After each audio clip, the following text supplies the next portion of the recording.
Welcome back to the GSMC Baseball Podcast, brought to you by the GSMC Sports Network. I'm your host, Sam Menzie, and we've got a show for you today. First topic we're going over is the White Sox firing their manager, Pedro Grifol. After that, we'll be recapping some series, including the Phillies and the Dodgers, then the Astros and the Rangers, and then finally the Padres and the Pirates, then going over some hitter power rankings for this last week or so. But before we do all that, I'd like to ask you again to please like and follow the show.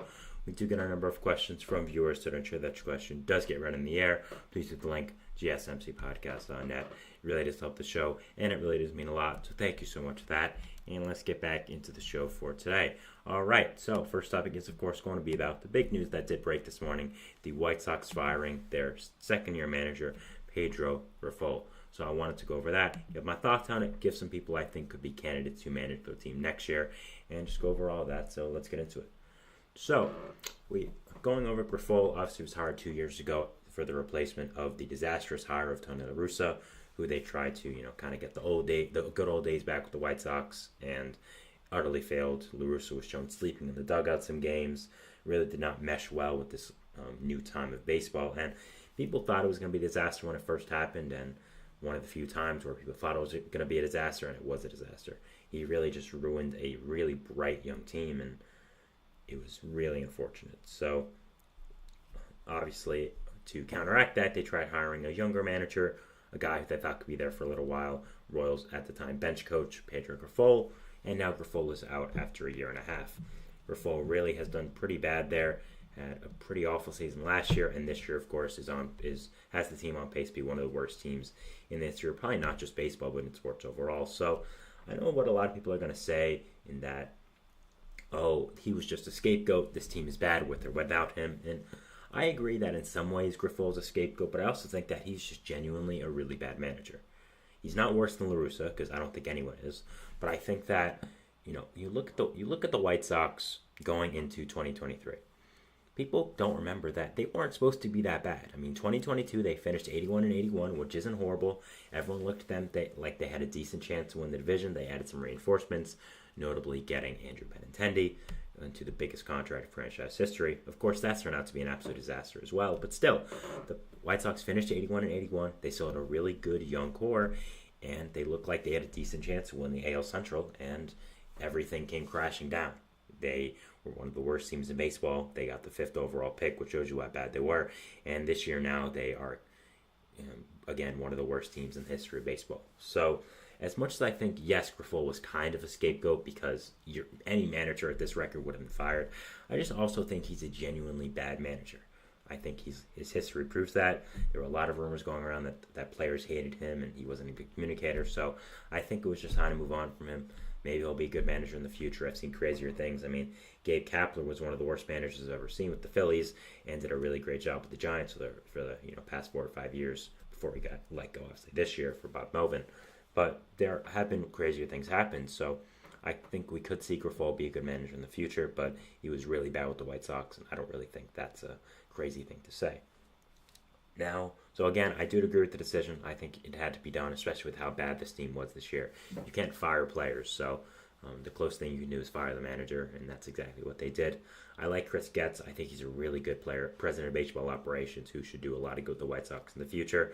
So they're obviously not going to fire him, so Grifol was the obvious guy to go down. And again, I don't think he was that great of a manager anyway, so I think it makes a lot of sense.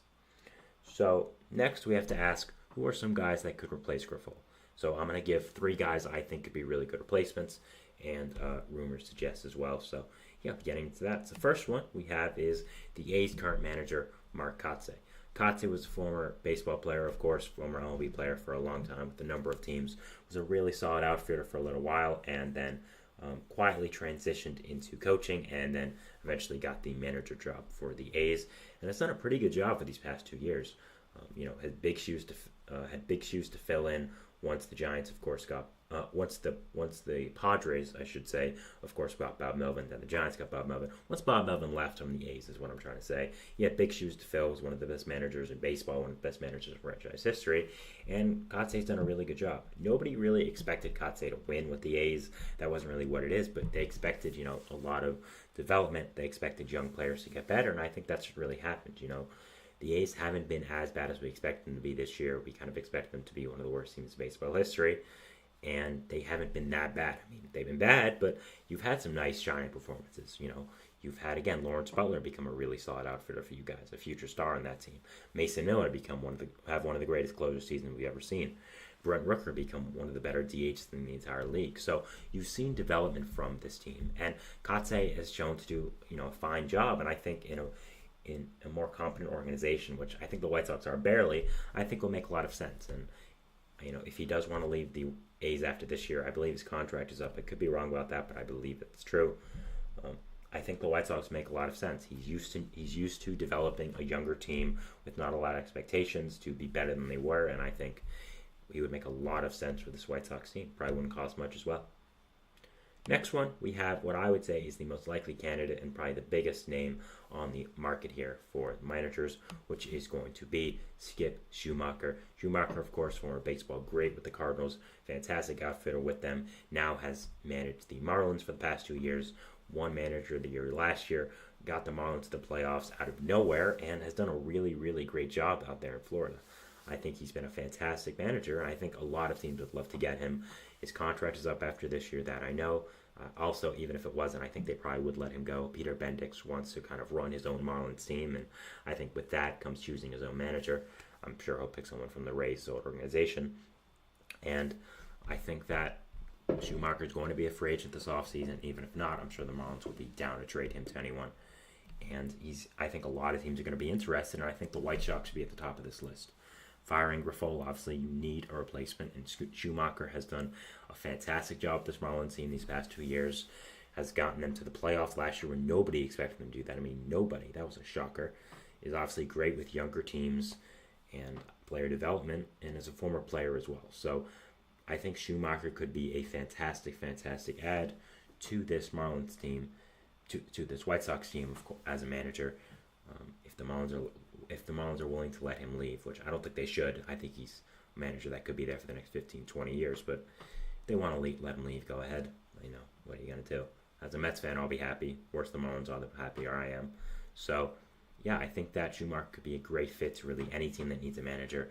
White Sox, of course, need one. I think he would be a really, really fantastic fit to this White Sox team if he would go there. Finally, we have one that is rumored, which is former White Sox catcher, A.J. Pierzynski. Pierzynski, since retiring from the White Sox, where he played a number of years, also played with the Twins and the Braves, of course, has done a lot of broadcasting, and mainly now is on Foul Territory, which is a new baseball live show, hosted by a ton of former players like him, Todd Frazier. You have a lot of famous guests on there. It's a really good live show. I watch from time to time, and Pierzynski is an analyst, quote unquote. There, he talks about the game all the time, and I think he's pretty knowledgeable. I think he has a good mind for the game, and I don't think he'd be a horrible manager, but I just think this is just another, Jerry Rosendorf pick.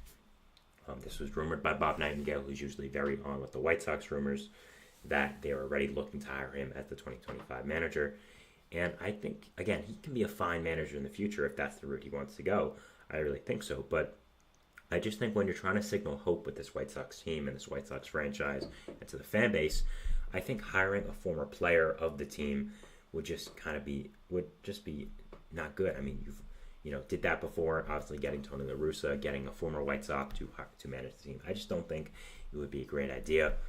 And I think that there are better choices like Schumacher, like Mark Kotsay, like maybe even get Grady Sizemore, promote him from the interim, which is really cool, by the way. Obviously, Grady Sizemore from our Guardians, great, is now the White Sox interim manager. Maybe even do that. John Gibbons was mentioned. I think that would be a nice fit as well. I just think Pierzynski, again, will be a fine manager in the future if that's the route he wants to go. I just think hiring him in this side of situation for the White Sox would make a lot of sense.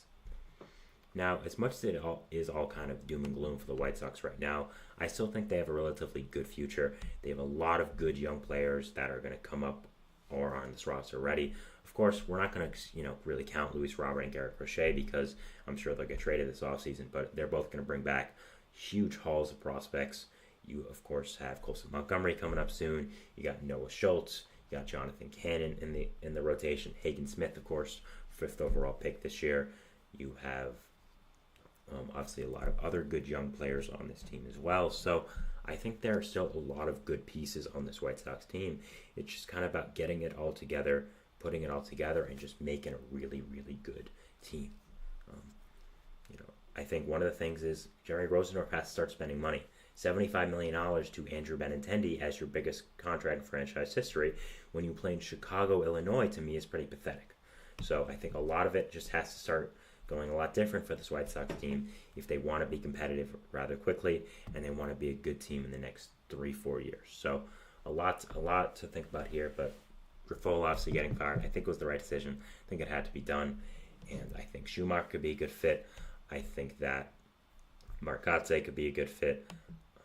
I think that AJ Pierzynski would be fine, but it's not my choice. So, those are the guys I think would be really good fits for this White Sox manager, and just giving my thoughts on this. I'll be going into my second segment here, which is going to be talking about now the Phillies and the Padres. Sorry, not the Phillies and the Dodgers recent series, recapping that, going over all that. So, we'll be doing that, and we talk about it, and we'll see you after the break. So, thanks, and bye. I feel like I'm losing my mind. Is everybody in the world blind? Please, Lord, give me a sign, a sign. I feel like I'm losing my mind. Is everybody in the world blind? Please, Lord, give me a sign, a sign. I wanna be the greatest. Everybody on the fake shit. I look around and feel like everybody is the fakest. I make this every day and I'm impatient, hoping one day I blow up from the basement. Statement, the top is so vacant. I don't hear shit that I think is amazing. Waiting for my day when I'm playing sold out shows for 1,000 faces. Hey, give me that crown, get in my way and to be put down. It ain't your place, all this my town. If I want that shit, then I'll get it right now. I'm losing it, the noose it fits. I'm losing shit, a stupid myth. You choose to live or choose to dip. You choose to fight or lose your grip and lose a gift. I feel like I'm losing my mind. Is everybody in the world blind? Please, Lord, give me a sign, a sign. I feel like I'm losing my mind. Is everybody in the world blind?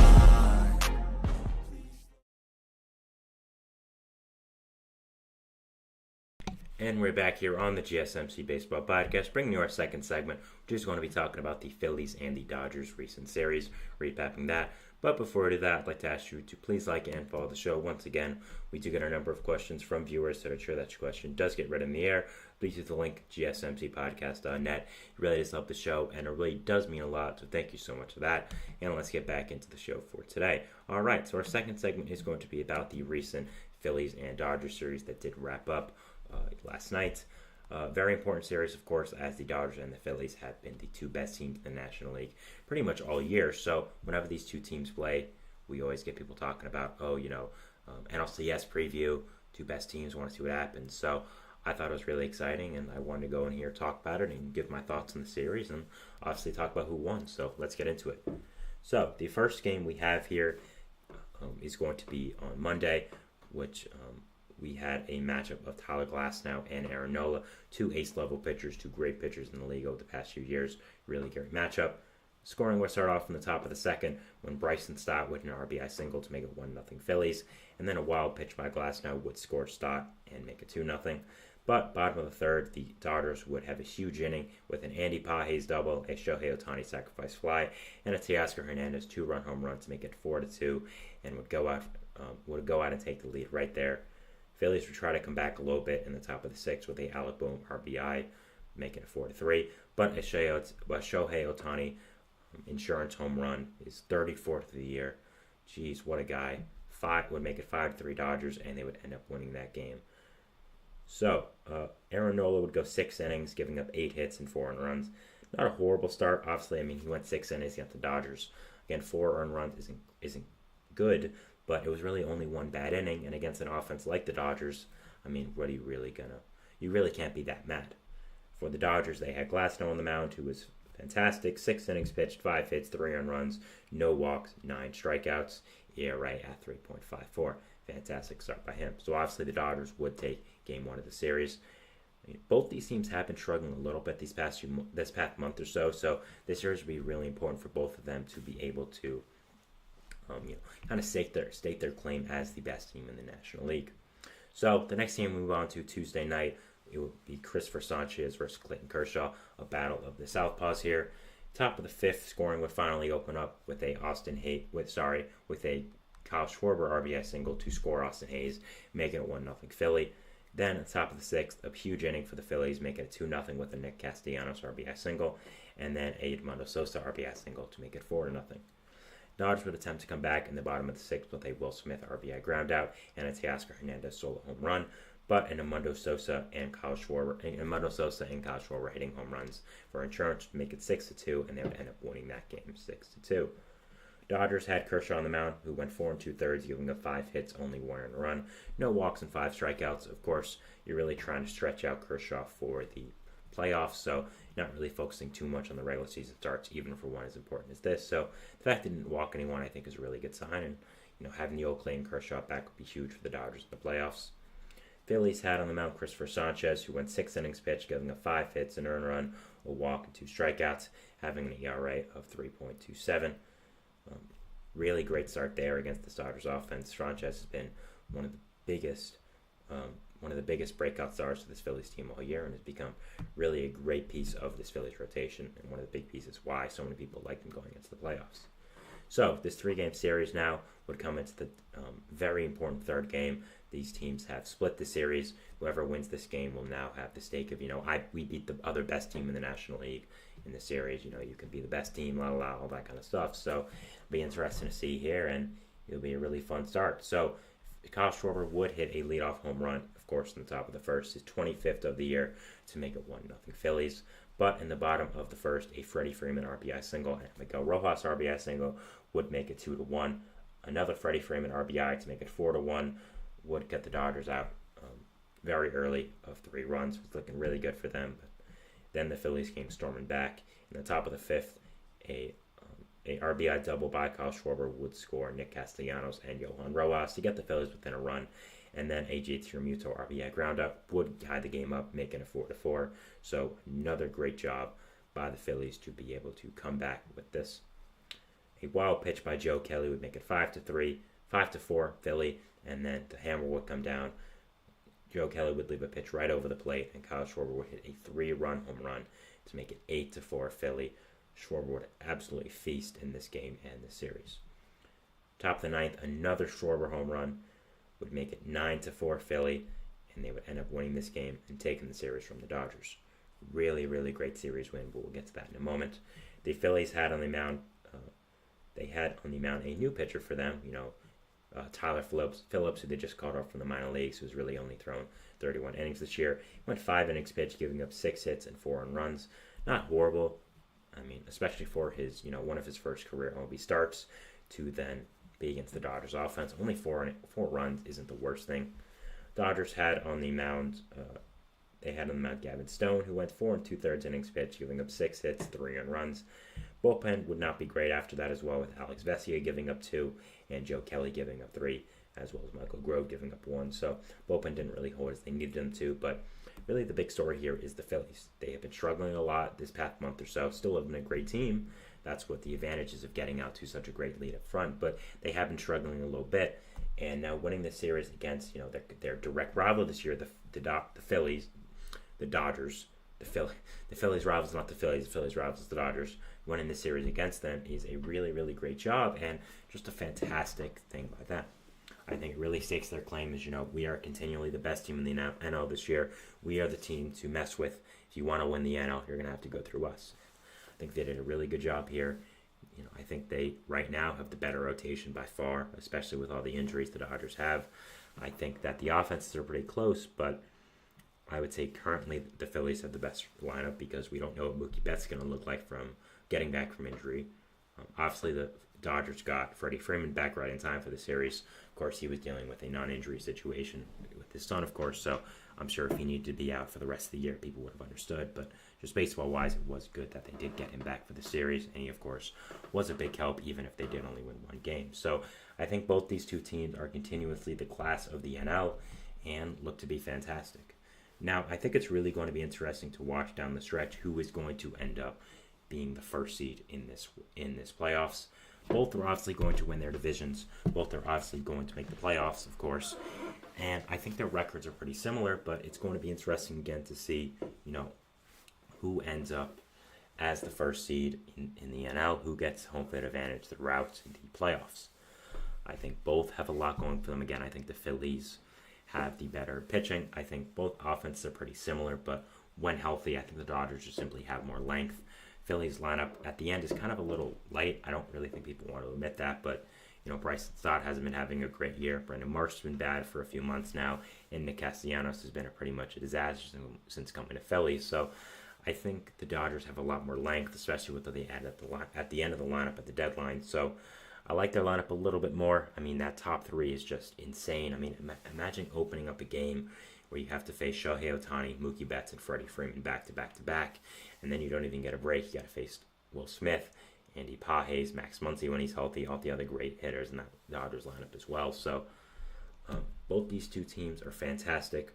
Both of the class of the NL very clearly this year, and it's going to be really, really exciting, fun, and interesting to see, who gets that first seed, how these two teams do perform for the rest of the year.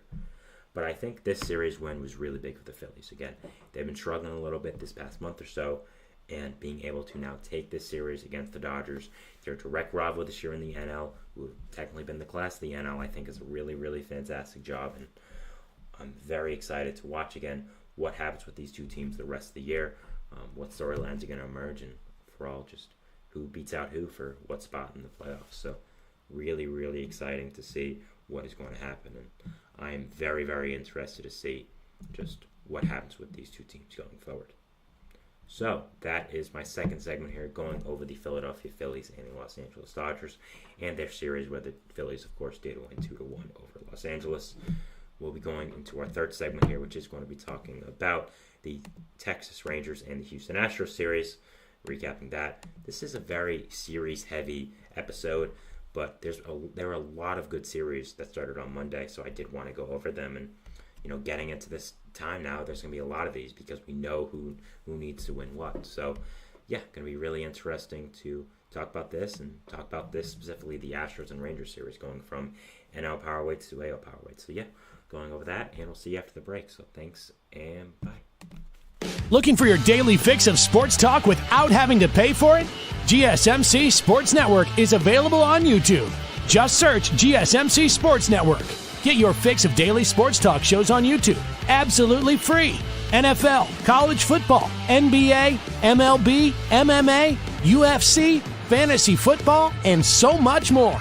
GSMC Sports Network has shows running all day long, with new sports shows starting every 2 hours. Just like on your favorite cable sports channel, except GSMC Sports Network is absolutely free. Just search GSMC Sports Network on YouTube to catch one of your new favorite shows, like the GSMC College Football Podcast, Chip Shot Football Podcast, Hoops and Heels Women's Sports Podcast, GSMC Basketball Podcast, and so many more.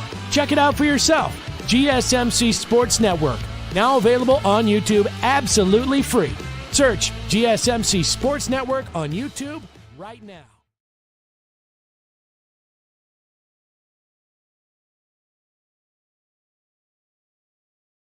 And we're back here on the GSMC Baseball Podcast, bringing you our third segment, which is going to be talking about the Astros and Rangers recent series, going over it, giving my thoughts on it, and all that good stuff.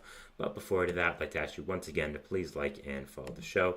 We do get a number of questions from viewers. To ensure that your question does get read in the air, please use the link gsmcpodcast.net. It really does help the show, and it really does mean a lot. So thank you so much for that. And let's get back into the show for today. All right, so our third segment is, of course, going to be about another series again. Series-heavy episode, which is what it is. It is a recap of the Astros and Rangers, two AL power weights, the ALCS matchup last year. Rangers defending world champions, of course. Astros, one of the better teams in all baseball since the start of June. So, really exciting team. The Battle of Texas, and Rangers are fighting for their lives right now, and Astros are fighting to win the division. So, it's going to be really fun. So, first game starting off here, we had a pitching matchup we had Andrew Heaney versus the Astros' Hunter Brown. So, starting off the scoring, we had in the top of the third, Alex Bregman hitting his 15th home run for the Astros, making it 1-0. Bottom of the fifth, the Rangers would tie it up with a Leody Taveras sacrifice fly to make it 1-1, tying up the game. Top of the eighth, though, Jeremy Pena would come in clutch, hitting an RBI single to make it 2-1 Houston, giving the lead in the late parts of this game, which is a really great job. But, of course, who else? Corey Seager hitting a solo home run to make it 2-2 Texas, and end up really giving the Rangers a new lifeline in the back end of this game. The top of the 10th, though, when we go into the extra innings, Jeremy Pena would get hit by a pitch to make it 3-2 and give them the lead, but there'll be no match, as in the bottom of the 10th, Josh Smith hits a 2-run home run to score Adolis Garcia, hit the walk-off, and really give a great win to this Rangers team, giving them the first win of this series. Now, you would think with this great adrenaline running, momentum win for this Rangers team, they would be able to, take these next two games from the Astros, or at least one, and take the series from them and give them really a new lifeblood on the rest of the season. Well, you would be wrong. As spoiler alert, they would lose the next two games. I don't know how they did that after the great momentum they had from that Josh Smith home run, walk-off home run, I should say, but they somehow did it. So, going into the next game, we had a matchup of Tyler Mahle versus Framber Valdez. Tyler Mahle was indeed making his first start as a Texas Ranger. Of course, was signed from the Twins as a free agent, but was recovering from Tommy John, so was kind of just an addition late in the season, and that is now what he's doing. So, going into the scoring of this, top of the fourth, the Astros would end up scoring, making it a 1-0 game with a Jake Myers RBI single. Top of the sixth, another Jake Myers RBI single would make it 2-1 in the top of the sixth. And in the top of the ninth, a Jordan Alvarez 2-run home run would make it 4-0 Houston. Now, going into the bottom of the ninth, the Rangers had 0 hits. 0 hits. So, looking like a no-hitter. I mean, I don't know how the Rangers had that great momentum winning game the last game and then almost get no-hit by Framber Valdez, but that happened. With 1 out to go for the no-hitter, Framber Valdez would leave a sinker too much over the plate, and Corey Seager would end up hitting the ball way out to center field, hitting a 2-run home run, his 24th of the season, to make it 4-2 Houston. The Astros would end up winning the game still, with Josh Hader getting the final out, but was kind of unfortunate that they were not able to get the no-hitter, but still, really fantastic win by this Astros team, giving up only 1 run the entire game. What a start by Valdez. They need that in the playoffs, so really, really great job there. Of course, you look at Valdez's stat line. He went 8 2/3 innings pitched, giving up only 1 hit, 2 run runs, 3 walks, and 5 strikeouts, and of course 1 home run. Really, really great start by him. What a great job. This Rangers offense had nothing to play with, and he had a great, great start there. Almost throwing a no-hitter was absolutely fantastic. Tyler Mahle was really solid in his Texas debut, going 5 innings, giving up 5 hits, 1 earned run, 1 walk, and 2 strikeouts. So really, really nice start there by Mahle for this Rangers team. Did a really, really great job. So, let's say, final game of this series, and it was very important for both these teams. Obviously, both looking to get a win against their in-state and division rival. So, starting off here in the top of the first, we have Jeremy Pena hitting an RBI single to make it 1-0 Houston. Top of the third, Jordan Alvarez would hit a solo home run, his 22nd of the year, to make it 2-0 Houston. Victor Caratini would hit a 6th home run of the year to make it 3-0, and a Mauricio Dubon double would make it 4-0, and a Jose Altuve RBI single would make it 6-0. So, obviously, the Astros got up to a great start. Really just kind of sucked all the I said 6-0, I meant to say 5-0. Kind of sucked all the momentum away from this Rangers team. Did a really, really great job. But the Rangers would not go down without a fight, as in the bottom of the 6th, Marcus Semien would hit his 17th home run of the year to make it 5-1. And a Nathaniel Lowe triple, yes, first baseman triple, don't see those all the time, would make it 5-2 Houston. And a Leody Taveras sac fly would make it 5-3.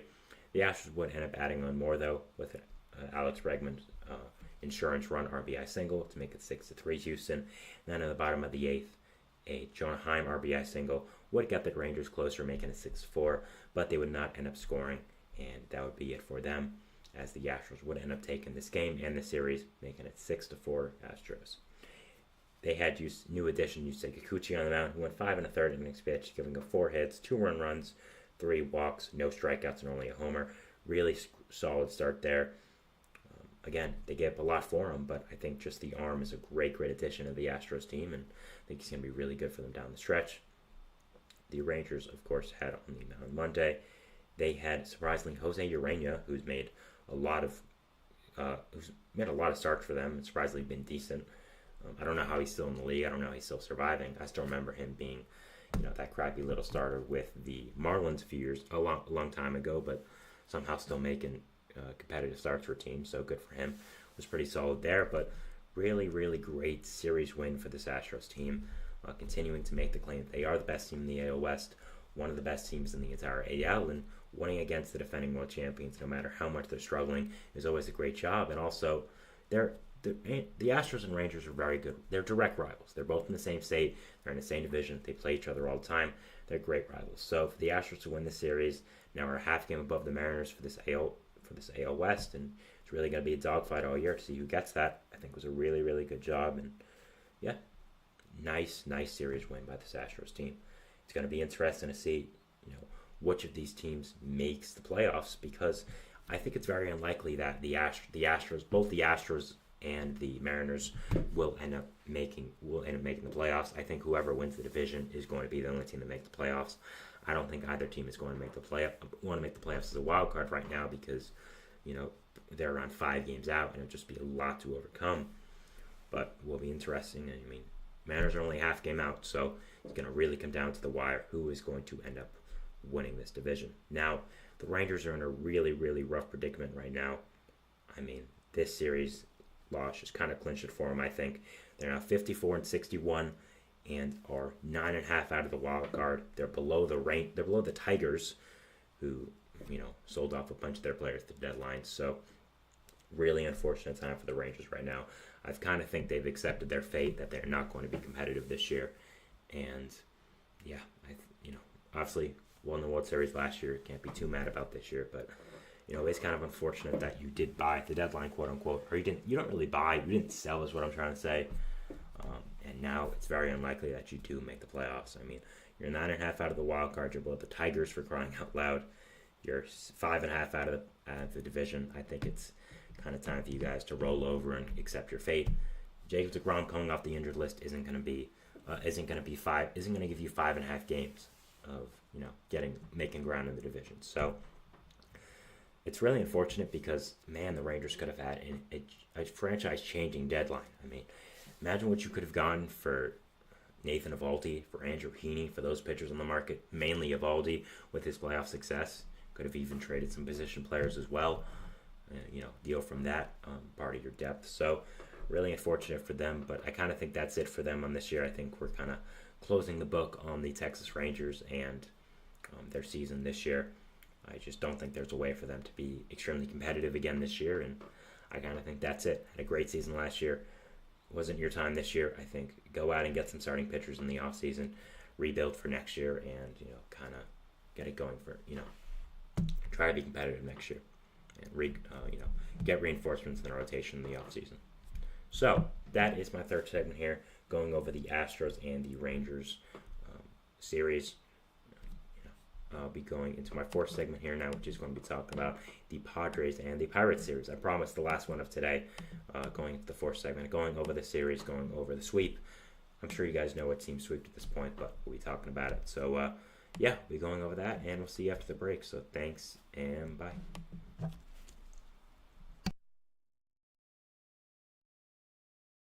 For the best and latest podcasts available anywhere, go to the podcast app on your cell phone and type in GSMC to access free content-rich podcasts on health and wellness, book reviews, sports, entertainment, relationships, social media, movies, technology, finance, and even weird news. Subscribe and download the GSMC Podcast Network's family of shows, available everywhere podcasts are found.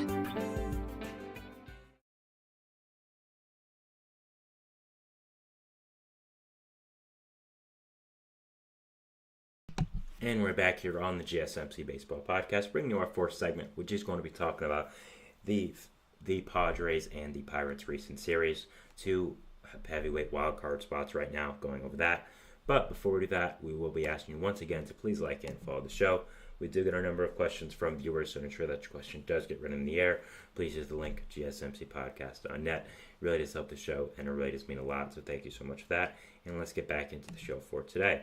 All right, so second segment is going to be about the got mixed up with my P's there. The Padres and the Pirates recent series. Both teams are very much in consideration for the wild card right now. Padres have a wild card seed, and the Phillies, oh my God, Pirates, not Phillies, sorry. The Padres are very close in this wild card, and the Pirates are only a few games out. So, obviously, a really important series for both these teams. And Pirates are at home trying to make a claim that, we're not just Paul Skeens. We're a good team, and we can be a playoff team, and we're ahead of schedule. So, be interested to see them against a continuous playoff team in the Padres, who have really become a little bit of a powerhouse over these past few years with the star power they have. So, yeah, it'll be fun. So, first game of the series, scoring would open up in the top of the fifth, which would basically be the entire scoring of the game, with a Tyler Wade RBI single to make it 1-0 San Diego. Next, we would have a Donovan Solano RBI single to make it 3-0 San Diego. Then a Xander Bogaerts RBI single to make it 4-0. And then top of the ninth, a Donovan Solano RBI single to make it 6-0 Padres. And that would be the entire scoring of the game.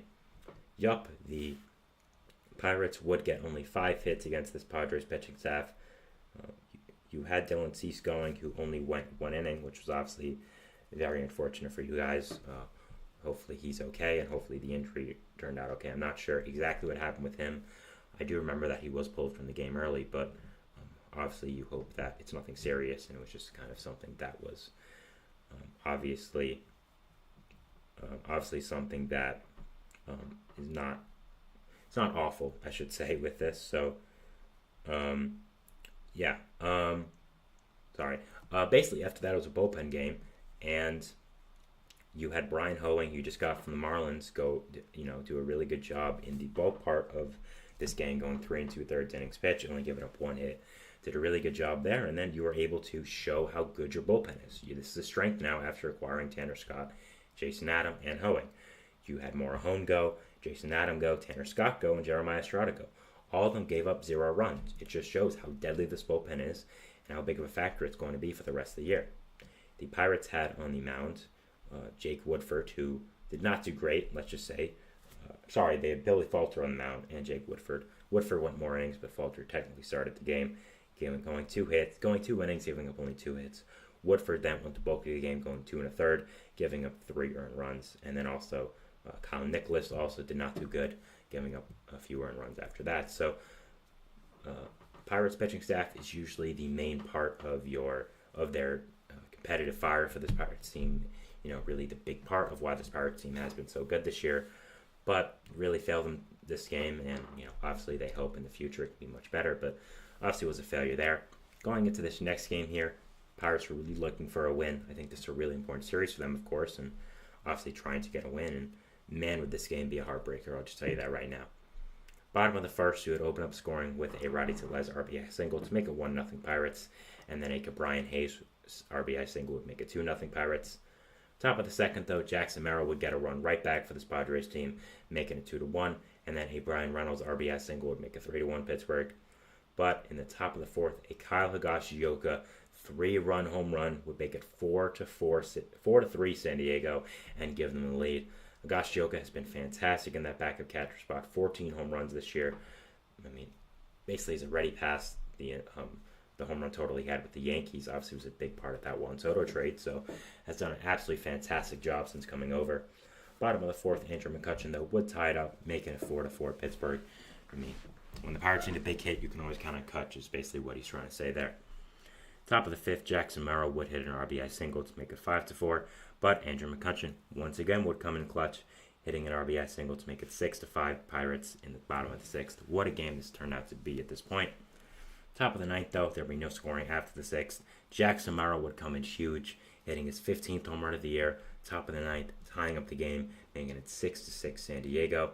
And then in the top of the ninth, the Padres would go berserk with a Xander Bogaerts RBI single, a Manny Machado sacrifice fly, and another Jackson Merrill RBI, making it 9-6 Padres.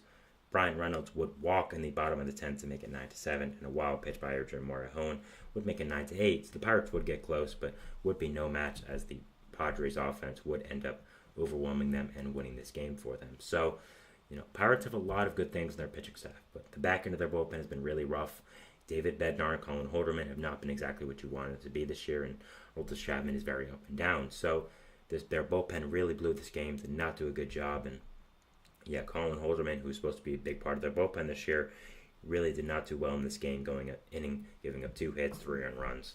And man, it was not great. Really a heartbreaking loss there for this Pirates team in a game they really needed for wildcard positioning. But they had another game, which would actually happen today as I'm speaking, 8/8/24, the Thursday.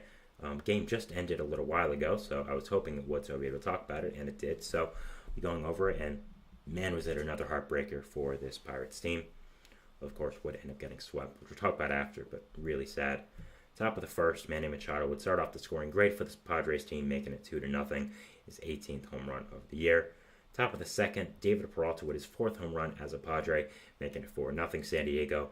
Bottom of the 6th, a O'Neill Cruz RBI single would make it 4-1. Then a wild pitch by Carl Edwards would make it 4-2. And a G1 Bay RBI single would make it 4-3. So Pirates were quietly getting back in this game, quietly rallying the offense, which is a great job. But and then the big blow came in the bottom of the 7th with a Joey Bart 2-run home run, his 9th of the year. He's been really great since coming to Pittsburgh from San Francisco. Got a new lease on his baseball life and has done wonders with it, making it 5-4 Pittsburgh, getting the Pirates out in the lead. Really, really great job trying to salvage one game of this important wildcard series. But another catch would come through. Another great job by Kyle Higashioka. He would get an RBI after throwing error by O'Neill Cruz would make it 6-5 San Diego. A Luis Arias RBI double would make it 7-5 and get some more insurance runs on the board for them. Bottom of the 9th, the Pirates would try to come in clutch with a Roddy Tellez RBI cycle, making it 7-6. But they would not score after that. It would be no match for this Padres bullpen and end up getting swept in the series and losing this game 7-6. Really unfortunate for this Pirates team. I think the series was really, really important for this Pirates team because they're trying to finally show that, we're not the laughingstock of baseball like we were a few years ago. We're good. We're competitive now. And winning a game in this series against this Padres team that is, currently the top wildcard spot, while you guys are, at the start of the series we're around a game and a half out of it, now we're 4 out, I think really is unfortunate. I think the Pirates have a really good team. I do. I think that their pitching staff, of course, is absolutely fantastic with Jared Jones, with Paul Skeens, with Mitch Keller. But I think the pitching staff, mainly the bullpen, really let you down in this series, and I think it kind of showed, you're kind of a year off. You get next year, you get a lot of other people, you get a lot of your offensive piece to get healthy, develop a little bit more, maybe spend some money in the offseason as well. I think that this Pirates team could be much better, and I think really that's their time. But I think they were looking at this year as, a year to be able to be competitive and try to win some, and it hasn't been that way. And this Padres series, losing to them, not just losing to them, but getting swept by them, really kind of put them back down to earth. And it's very unfortunate how it went. But again, Padres are a really good team. Are top in the NL wildcard right now. It's going to be a dogfight to the end. I'm going to say the Pirates are still in it, but you got Padres, Diamondbacks, and Braves still in it. Mets will most likely take over the Braves spot for the third wildcard spot by the end of the day, as the Braves have lost. The Mets are currently blowing out the Rockies in the 5th, winning 5-0. So you'll probably have Padres, Diamondbacks, Mets by the time this show or day is done. You'll then have the Braves, Cardinals, Giants, Pirates, Cubs, Reds, really all fighting for 3 spots, along with the 3 teams I mentioned. So it's going to be a dogfight to the end. I think the Pirates are trying to show that they belong in that conversation. They belong in the playoffs, but this series against the Padres really did not help them out, and I think they kind of got to regroup and kind of go from here. Not adding to the bullpen, I do think was a big mistake at the deadline, but hopefully Holderman gets better. Hopefully Chapman becomes more consistent. Hopefully Bednar does as well, and that's really all you can ask right now for this Pirates team. So, moving into our 5th and final segment here today, which is going to be talking about some hitter power rankings. We just did the Cy Young power rankings, so we'll be going over the hitter power rankings from MLB.com, going over my thoughts. Do I agree? Do I disagree? All that good stuff. So, yeah, we'll be going over that, and we'll see you after our 4th and final break for today. Thank you so much, and bye.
And we're back here on the GSMC Baseball Podcast, bringing you our fifth and final segment for today. We're just going to be talking about the recent hitter power rankings for MLB.com, going over that and giving my thoughts on it.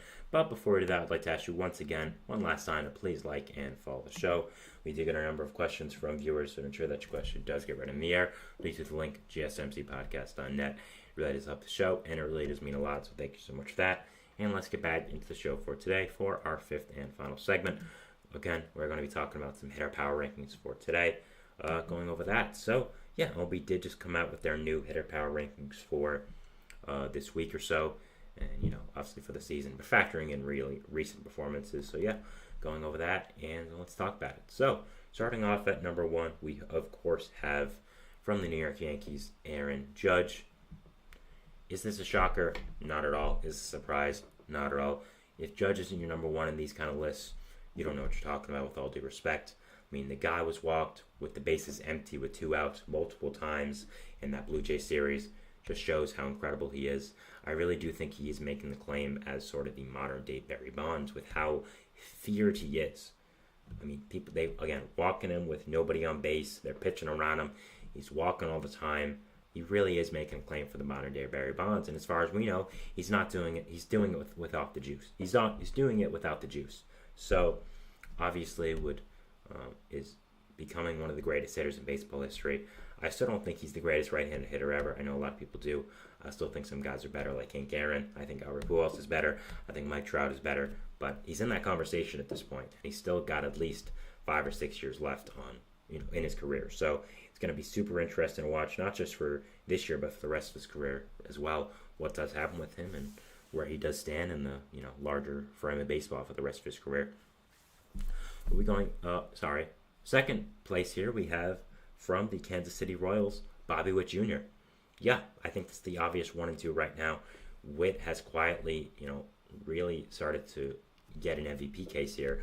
Obviously, Judge is going to be the MVP right now. There's no question about that, but Witt is doing a really great job. He's just been on absolute fire since the end of the All-Star break, and he was great before the All-Star break as well. So the fact that he's been so much better since the All-Star break is really great because of how fantastic he did in the first half. But he's truly becoming one of the better players in all of baseball. I would say he's the top 10 player right now.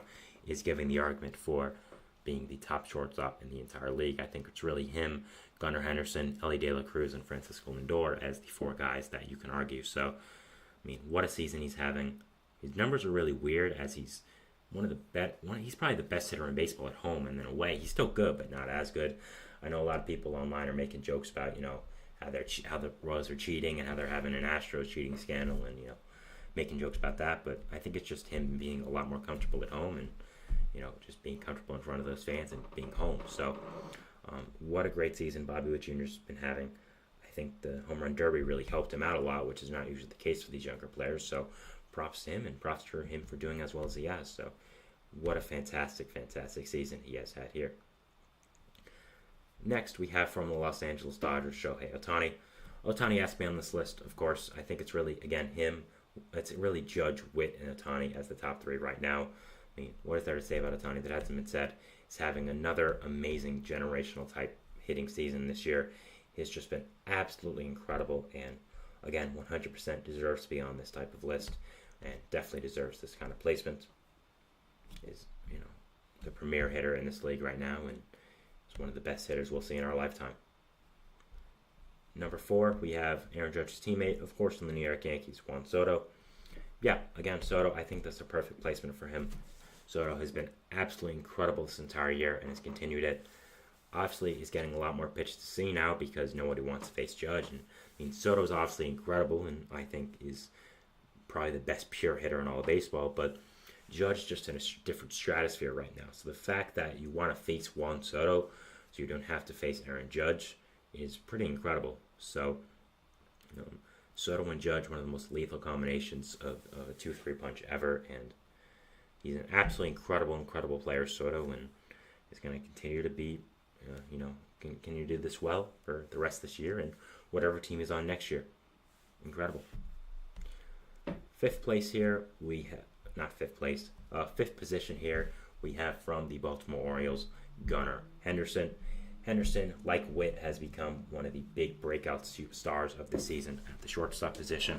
Was, of course, fantastic last year, winning Rookie of the Year, but this year he's done just so much better. It's really incredible. I mean, he's just hit with absolute power that we really thought we'd never see from Gunnar Henderson, and has been maybe the best hitter on this great young Orioles team. I mean, and that's really hard to do because they got a lot of great hitters. So the fact that he's really been able to distance himself as the best hitter is truly incredible. And yeah, 100% deserves to be on this type of list. I maybe would have him a little lower, but has been an amazing, amazing hitter. And yeah, definitely has been an incredible player this year and an incredible hitter. Sixth place we have here from the Orioles division rival, the Toronto Blue Jays, Vladimir Guerrero Jr. Since not getting traded, Guerrero looks like he has a weight off his shoulders, and man, is he playing like it. Has an insane OPS since coming back from the All-Star break. Has been one of the best power hitters in the entire game, and it really has been such a fantastic, fantastic player for this Blue Jays team. Has been so good, and really has just been an absolutely fantastic, fantastic player. I think that Guerrero 100% deserves to be on this list, probably a little higher, and wow, is he swinging the bat. Absolutely incredible. Seventh place, we have another AL East player, Rafael Devers. Yeah, Devers has been one of the best hitters in all of baseball this year. Absolutely incredible. Deserves to be on this type of list.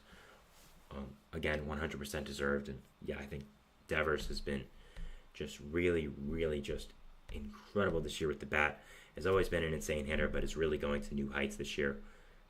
Has been one of the biggest reasons why this Red Sox team has really gone over a lot of the expectations people set, done a lot better than people thought, and wow, Devers has just been a really incredible, incredible player this year for this Red Sox team.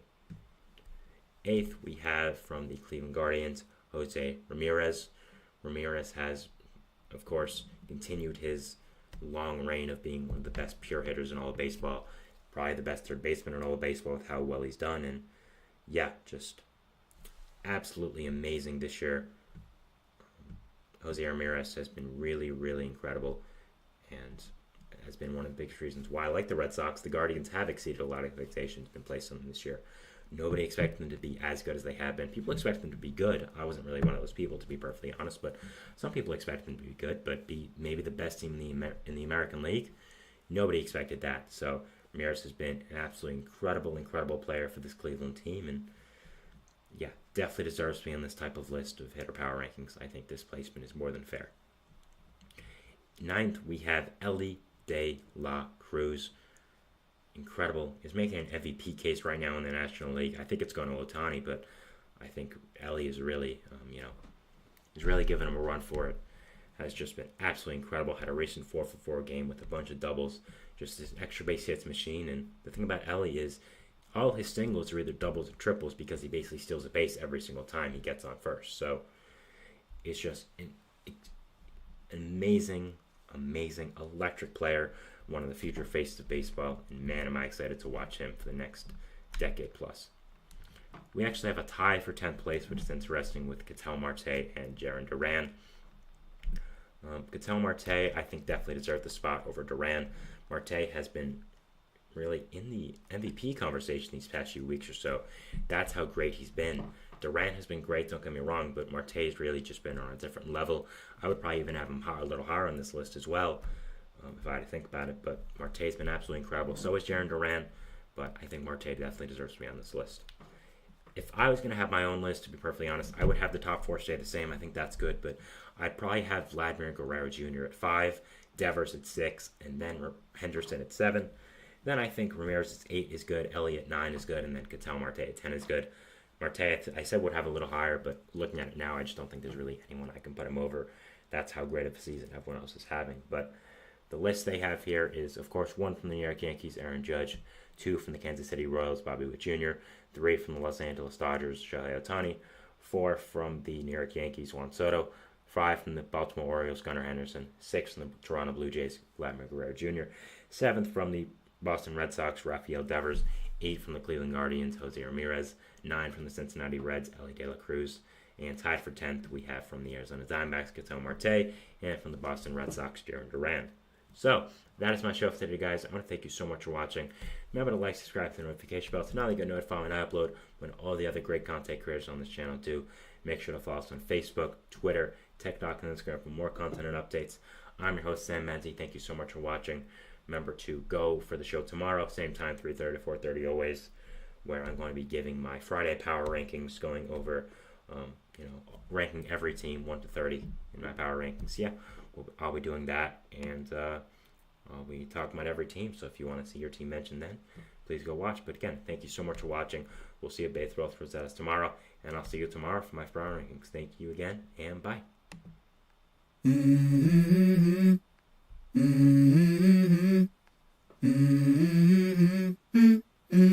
Let's go. I wake up to a little bit of drool on my pillow, feel like it's gonna be a bad day. Yeah, I'm tired of shit, and the coffee ain't hit yet, damn ain't that